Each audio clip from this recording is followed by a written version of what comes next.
Hi.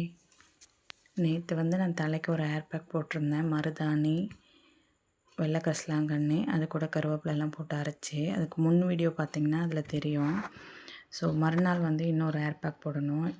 இது ஒரே நாளில் ரெண்டுத்தையும் போடக்கூடாது. ஒரு நாள் அதையும் மறுநாள் இதையும் போடணும்.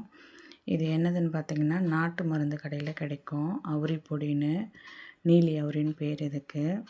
இதை நம்ம நார்மலாக ஒரு கிண்ணத்தில் கொட்டிட்டு நார்மல் தண்ணியை விட்டு கலந்து மருதாணி பேஸ்ட்டு மாதிரி நம்ம ரெடி பண்ணி வச்சுக்கணும்.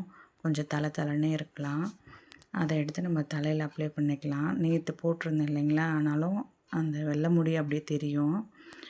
ஸோ இதை கூட இப்போ இதை போட்டு அப்ளை பண்ணிடலாம். தலை ஃபுல்லாக அப்ளை பண்ணிவிட்டா ஒரு அரை மணி நேரம் கழித்து 1 மணி நேரம் கழித்து வாஷ் பண்ணிக்கலாம். கையில் பார்த்திங்கன்னா அதோட கரை மாதிரி கையில் இருக்கும். உங்களுக்கு வேணும்னா கையில் க்ளவுஸ் போட்டும் யூஸ் பண்ணிக்கலாம். நான் போடலை, அதனால் கையில் அப்படி இருக்குது. லெஃப்ட் ஹேண்டில் பார்த்திங்கன்னா தெரியாது, ஏன்னா ரைட் ஹேண்டில் தான் அதை போட்டதுனால உங்களுக்கு டிஃப்ரெண்ட் தெரியும். ஸோ வாஷ் பண்ணியாச்சு. இப்போ பாருங்கள் தெரியும். ஒயிட் ஹேர் அந்த அளவுக்கு தெரியாது. இது ஒரு மாதத்துக்கு 1 தடவை இல்லை 2 தடவை போட்டிங்கன்னா நல்லா கலர் சேஞ்ச் கிடைக்கும். தேங்க்யூ.